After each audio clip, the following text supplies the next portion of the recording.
बंदी छोड़ कबीर साहिब की जय। बंदी छोड़ गरीबदास जी महाराज की जय। बंदी छोड़ सतगुरु रामपाल जी महाराज की जय। अब जैसे आप जी भक्ति कर रहे हो, आप मान लिए अपने 2 वर्ष 3 वर्ष 4 वर्ष, कई तो ऐसे हैं कि जिन को सार नाम भी मिल गया, रुआ भी ढीले पड़ गया, आना छोड़ गए। अब ये तो उनकी भावना परमात्मा के कंप्यूटर में पावेगी, वो गुरुद्रोही होकर नहीं आते या वैसे ही गफलत कर गए। तो उनके लिए है कि सारनाम मिल जाने से ये ना समझो तुम पार हो गए, पार तो हो गए आजीवन शरण पड़े रहने से। हाँ, आप अगर गुरुद्रोही नहीं हुए कि निंदा चुगली गुरुदेव की नहीं की, तो आप आना छोड़ गए और बकवाद भी करने लगे, बीड़ी घूटी पीने लगे, शराब शुरू पीने लगे, तो वो गुरुद्रोही से तो वो भी ठीक है। जो गुरुद्रोही हो गए ना, उनको तो कई हजार वर्ष युगों तक मनुष्य शरीर नहीं मिल सकता। 84 लाख योनियों में गंदे से गंदे और नरक, घोर नरकों में वो डाले जाते हैं। तो जो वैसे गफलत कर गए, वो फिर उनको भी थोड़ा कंसेशन देते हैं परमात्मा कि चलते मार्ग जो गिरे ताशर नाही दो से, कह कबीर बैठा रहे ताशर करड़े कोस। अब जैसे कोई गफलत में रह गए, आना भी छोड़ गए, नाम भी त्याग दिया, लेकिन मन में गुरुदेव के प्रति गलानी नहीं है, तो वो उनका ऐसे हो गया कि चलते मार्ग जो गिरे। अब उन्होंने मान ली माया की का नशा हो गया, वो पड़ गए, और जैसे भी इस जीवन वो जीवन रह गया उनका अब, और मान लीजिए अगला जीवन फिर मनुष्य का मिल जावे और फिर मालिक मिल जावे और फिर वो फिर भक्ति करने, फिर तो भी बात बन जा, और फिर भी रह जाते हैं। जैसे हम चलते मार्ग गिरे थे, जब परमात्मा आए थे कबीर जी, हम सारे में गिर गए थे, 64 लाख के 64 लाख। अब वो कोई बात नहीं कहते, तासर ना ही दोष, जो गुरुद्रोही ना बने, और कह कबीर बैठा रहे, जो संत की शरण में आता ही नहीं उसको करड़े कोस।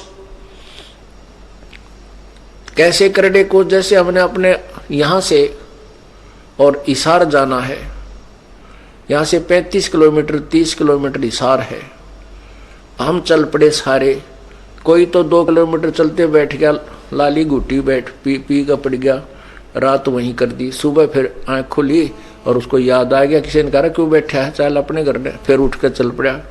4 किलोमीटर चला, फिर जाकर पी का पड़ गया, फिर किसी ने ठा दिया, फिर आगे चल पड़ा। कहते हैं उस जो चल रहा है और बीच में गफलत कर रहा है, वो कुछ तो मंजिल तय कर चुका है, और जिसने यहां से प्रस्थान नहीं किया है, रास्ता ही नहीं पूछा है हिसार जाने का, कहते उसको तो ज्यों के त्यों 30 किलोमीटर यूं के यूं रखे हैं, उसने सफर कुछ भी तय नहीं किया। और जिन्होंने ऐसी गफलत नहीं की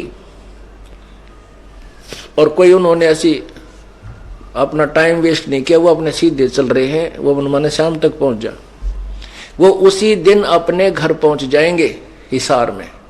तो ऐसे ही कहते हैं चलते मार्ग जो गिरे, ये उसकी तुलना में कह रहे हैं जो शुरू ना कर रहे अभी तक भक्ति, चल जो कर रहे हैं बीच में उल्ट पुलट हो गए, फिर मालिक संभाल लेगा, के खड़ा हो चाल, पड़ गया पी के, उतने पीछे मानेगा, उतने तो मानता नहीं है, तो फिर वो चल पड़ता है। और जो चला ही नहीं है, कहते उसकी तुलना में जो कुछ 5-4 किलोमीटर जाके तो पड़ गया, उसकी तुलना में जो यहीं से चला ही नहीं है, उसकी तुलना में तो वो अच्छा जो 5-7 किलोमीटर तय करके फिर बूटी लाग पड़ गया। तो ऐसे कह कबीर बैठा रहे उसको करड़े कोस। कोस माने वो सफर, जितनी मंजिल उसकी है वो ज्यों की त्यों रखी है, उसके तो यूं कहूं करड़े हैं, उसकी बाट शेष है। ऐसे ही जैसे ही आप भक्ति करते हो, 2-3 वर्ष 4 वर्ष 5 वर्ष भक्ति कर ली है, और फिर क्योंकि आपको ज्ञान पूरा हुआ नहीं, आपकी पता नहीं कितनी कितनी इच्छाएं हैं, न्यू हो जाए, मेरा फलान हो जाए, कोठी हो जाए, फैक्ट्री लग जाए, कार लग जाए। या तो आपने ज्ञान नहीं समझा, ज्ञान समझने के बाद इन चीज़ों की इच्छाएं नहीं रहेगी आप में। तो ऐसी अगर इच्छाएं भी हैं और उससे उसकी पूर्ति नहीं कर रहा परमात्मा, क्योंकि वो परमात्मा नहीं करेगा इतनी पूर्ति। क्यों नहीं करेगा? क्योंकि वो माया से बचाता है और यो जीव माया के दलदल में फंसना चाहता है। तो परमात्मा आपको उतना ही देगा जितनी आपको आवश्यकता है। आवश्यकता से अधिक आपको माया नहीं देगा। जो तेरे जीवन की झाड़ बन जावे, तेरे जीवन के लिए घातक बन जावे, ऐसी माया मालिक नहीं देगा। हाँ, अगर आप नाम छोड़ जाओगे कि तक कुआं पड़ोगे, जाओ भाई, नहीं मानते, तो फिर काल देगा आपको आपकी कमाई। जो परमात्मा ने बताया है, जो कमाई भक्ति की हमने संग्रह रखनी है, उसको वेस्ट नहीं करना है। फिर वो जब नाम से यहाँ से नाम खंडित हो जाएगा, काल के पाड़े में पहुंच जाएगा वो, तो वहां फिर काल उसने खूब नचाओगा। फिर उसको मनमाना हुआ फैक्ट्री भी लागन लाग जा और भाई और भी सुख हो जा, कार भी खरीद ले, तो वो मूर्ख नो कहेगा, देख नाम छोड़ दिया, मेरे तो ठाठ हो गए, नाम ले रखा था, मन तो कुछ भी ना मिल जाए वहां पर। अब परमात्मा चाह था तेरा मुक्ति करना, ये तब बीमारी तू कद्दे मांग ले ले, जब मिल जाएगी, लेकिन मिलेगी तेरी कमाई। अब जो उसने 4-5 वर्ष जो दान भी कराया था और भक्ति भी करी थी, वो कमाई इब काल उसको देगा, ले बेटा खा। काल ने कौन सा करते देनी है, उससे का जूत उससे के सिर पे। तो ऐसे फिर वो नालायक ये समझेगा वहां कुछ नहीं था भाई, मैं तो वो माता धोकन लाग गया उल्टाए और जो ठाठ हो गए। और वो ज्ञान अज्ञानी था, उसने ज्ञान नहीं सुना, केवल सुख ही चाहने के लिए या संपत्ति चाहने के लिए लिपटा रहा, चिपटा रहा। और 5 वर्ष दौरान उसको बहुत से सुख परमात्मा दे चुका होता है, बहुत सी उसकी आपत्तियां टाल चुका होता है, लेकिन वो फिर भी ज्ञान संपूर्ण ना होने से विचलित हो जाता है। तो फिर उसको वो देगा ठाठ, जैसे ब्रह्मा विष्णु महेश बना दिया जा सकता है। आपको जो प्रथम मंत्र दिया जाता है, ये प्रथम मंत्र इन कमलों से हमें मुक्त करेगा। मूल कमल में गणेश जी, उसका मंत्र आपको दिया जाता है, उसकी साधना मजदूरी दी जाती है, आपको पूजा नहीं है। और फिर स्वाद चक्र में सावित्री ब्रह्मा, उसका मंत्र दिया जाता है। नाभि कमल में विष्णु और लक्ष्मी जी का आपको मंत्र दिया जाता है। और हृदय कमल में शिव और पार्वती का जो आपको मंत्र दिया जाता है। कंठ कमल में दुर्गा का आपको मंत्र दिया जाता है। उसके बाद फिर ब्रह्म और परब्रह्म के लोक से पार होने के लिए जो कमाई मजदूरी की विधि आपको बताई जाती है। इन सभी क्रियाओं से आपको बहुत ज्यादा लाभ प्राप्त होगा। और फिर आपसे पुण्य धर्म करवाए जाते हैं, पाठ के माध्यम से आपसे 5 यज्ञ करवाए जाते हैं। ये पुण्य आपके गुड अकाउंट में लिखा हुआ होता है, लिखा जाता है। और आप यहाँ सत्संग में आते हो, आधीनी भाव से आते हो, एक सच्ची तरफ से आते हो, तो वहाँ घर से जहाँ से भी आप चले हो, वहाँ से यहाँ तक कि जो आपके जितने कदम बनते हैं, वो एक यज्ञ के तुल 1 कदम का पुण्य आपको मिलता है। संत मिलन को चालियो तज माया अभिमानी, जो जो कदम आगे रखे सो सो योग सुमोनी। जितने भी कदम आप परमात्मा के सच्चे दरबार की तरफ रखोगे, वो एक कदम एक यज्ञ के तुल्य पुण्य दायक है आपके लिए। अब ये पुण्य, फिर यहाँ आप दान धर्म करते हो, वो पुण्य, वो कमाई, फिर आप प्रथम मंत्र जाप करते हो, ब्रह्म गायत्री मंत्र, वो कमाई, फिर आप सत्यनाम का जाप करते हो, वो कमाई। ये सभी कमाई यानी सभी आपका धन, आपकी ये आध्यात्मिक मनी संग्रह हो रही है। और ये नाम त्याग दोगे, सतगुरु शरण से हट जाओगे, तो ये कमाई आपको यूं काल देगा। जब आपकी पहले तो यहाँ आपके ठाठ ठूठ दिखा देगा, आपने सोचोगे मौज माज की मेरी तो यहीं पर, वहां तो कुछ भी नहीं था, ऐसे मैं तो इतने दंडले डोया इस सच्चे दरबार में। तो फिर वो कमाई काल कैसे देगा? जैसे आप विष्णु लोक में चले गए, उस विष्णु जी की मजदूरी वाले मंत्र के जाप करके वहां मन मन आपको देवता बना दिया जाए, हजारों वर्षों तक वहां रखा जाए, इतने पुण्य हो जाएंगे आपके। वो पुण्य समाप्त होते फिर ब्रह्मा जी के पास जाओगे, क्योंकि ब्रह्मा जी के नाम की मजदूरी आपने कर रखी है, वह कमाई आपके पास है। फिर ब्रह्मा के लोक में वहां पता नहीं क्यों पोस्ट आपको दे दे, हजारों वर्षों तक आप वहां ठाठ करो। उसके बाद आपको दुर्गा का बीज मंत्र दे रखा है, फिर वहां जाओगे, वहां पता नहीं क्यों मौज मचा दे तुम्हारी वो। ऐसे ही गणेश जी के लोक में जाओगे, ऐसे ही शिव जी के मंत्र से शिव के लोक में जाओगे।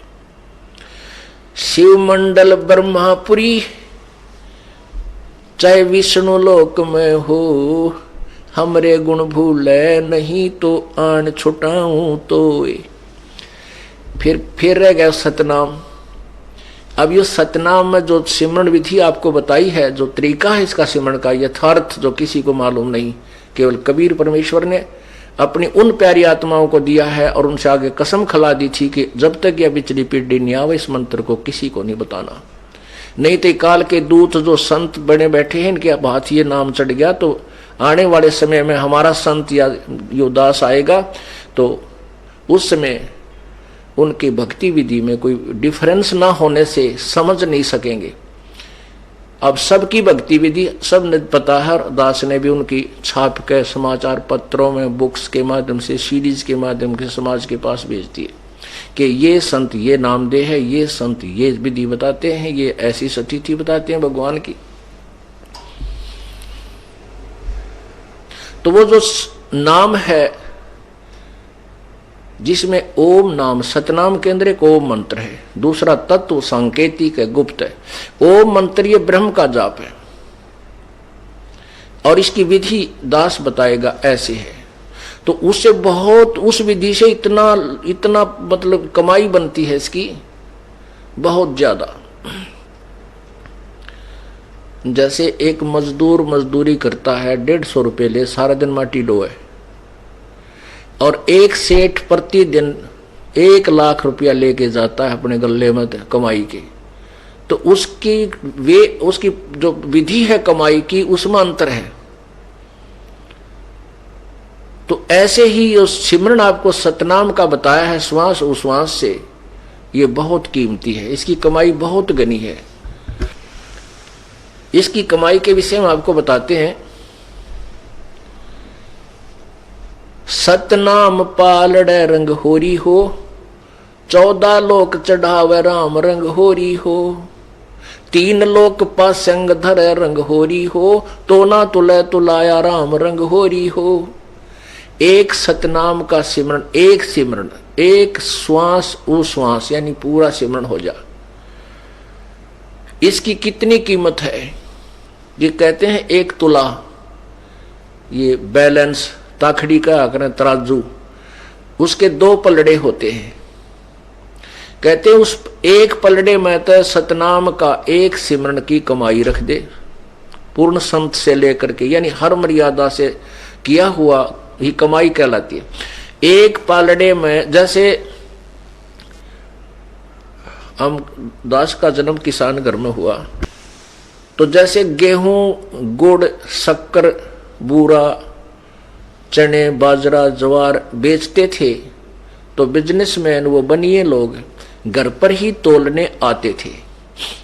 और वो तोलते समय पहले हमने देखे, उस समय ऐसी तराजू हुआ करती, इतना लंबा डंडा सा, उसके बीच में एक कपड़ा बांध रखा, धागा सा मोटा डोरी सी, और नीचे दोनों सिरों पे वो पलड़े लटका दिए जाते थे रस्सी से बांध के, 3-4 रस्सियां बांध कर।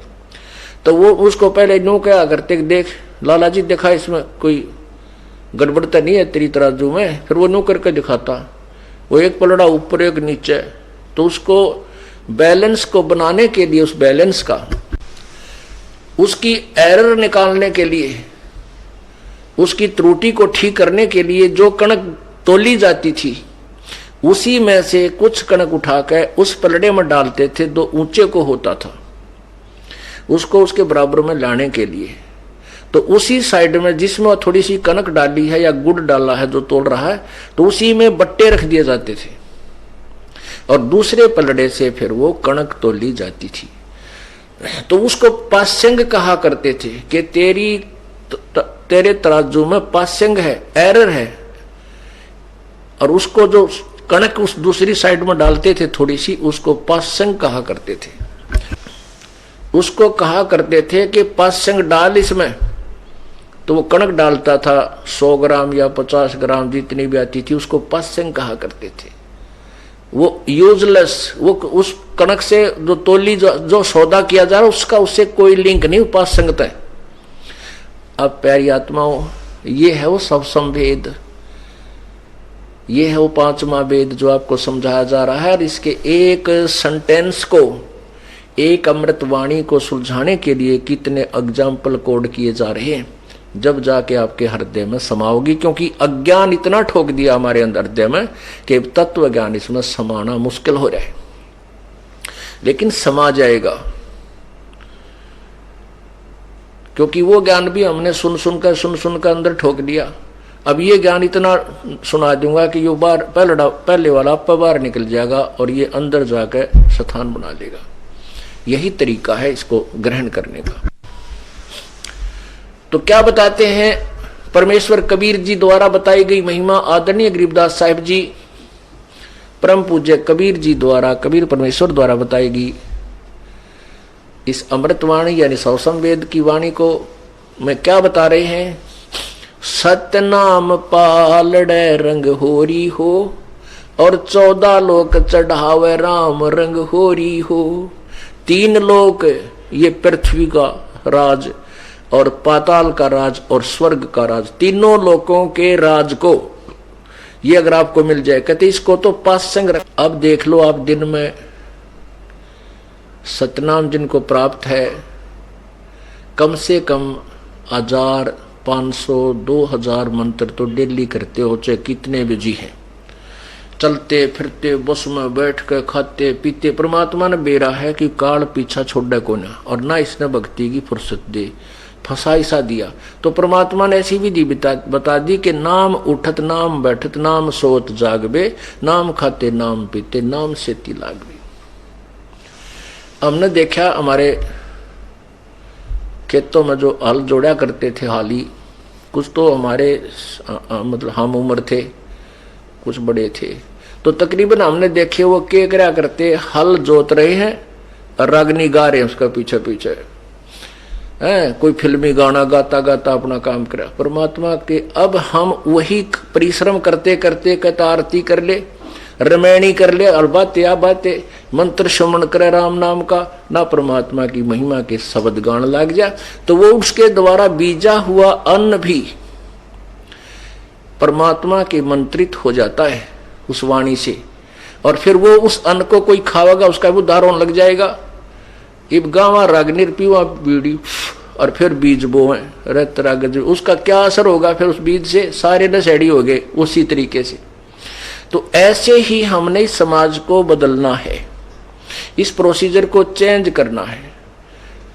किसान मजदूर मजदूरी कर रहा है, अपना सिमरण करे, और सिमरण तो मन हट जाता, फिर अपना भगवान की 2-4 जो भी वाणी याद आ वह गान लाग जा, फिर उस वाणी तो छिक ले तो फिर सिमरण पर ला दे, फिर रमैणी करने लाग जा, फिर शाम की आरती कर ले, चाहे काम करते करते मजदूरी करते करते आरती कर ले, रोटी पोते पोते कर ले, बर्तन साफ करते करते कर लो, क्योंकि वो तो आत्मा से करनी होती है।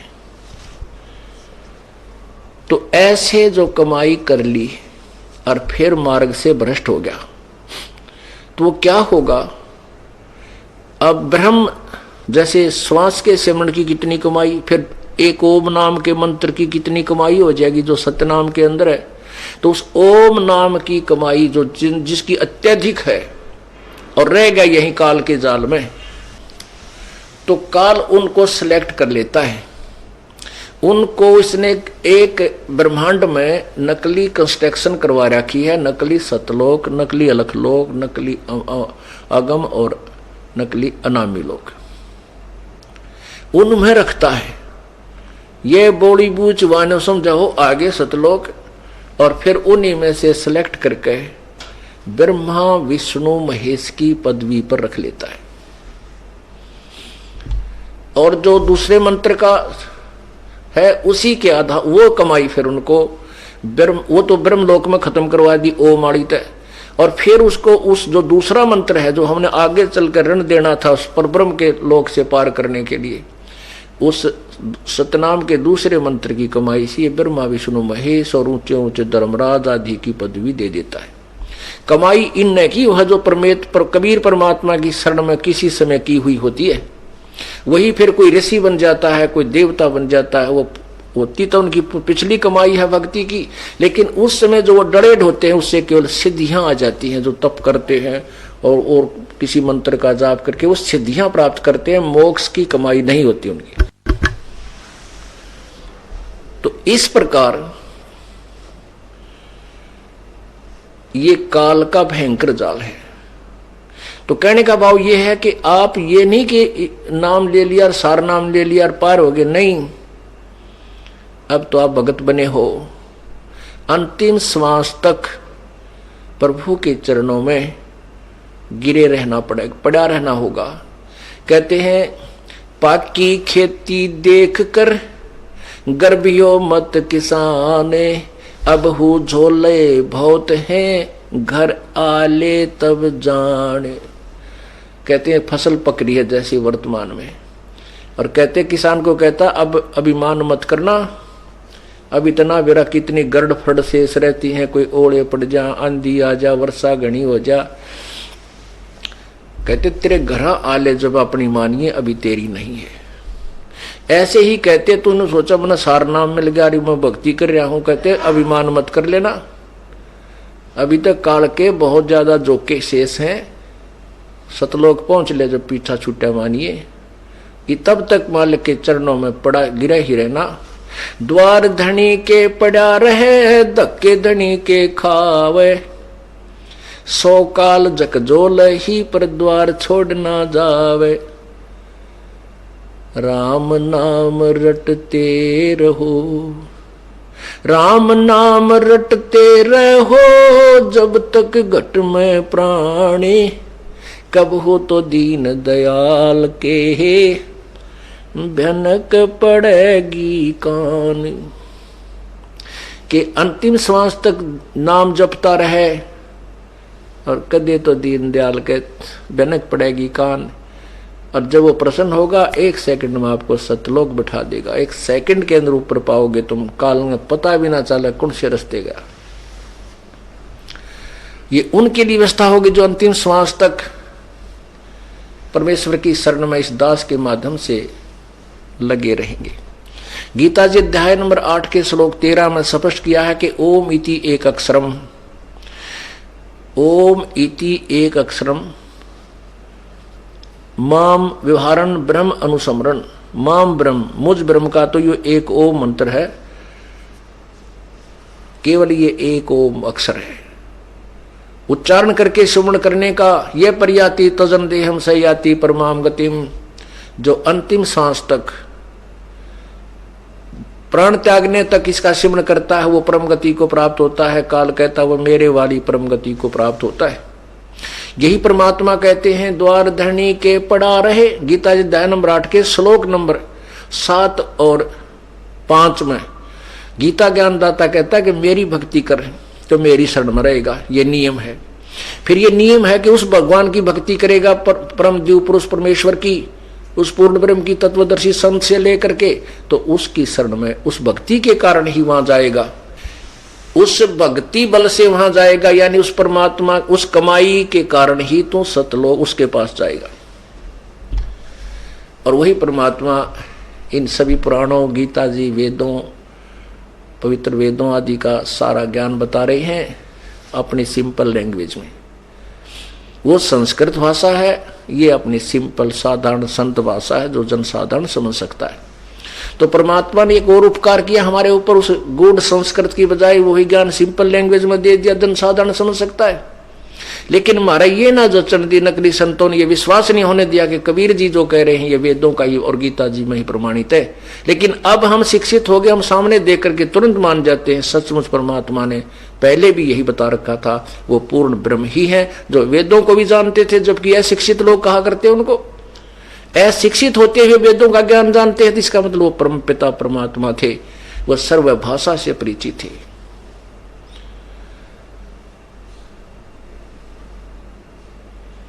बोलो सतगुरुदेव सत साहिब।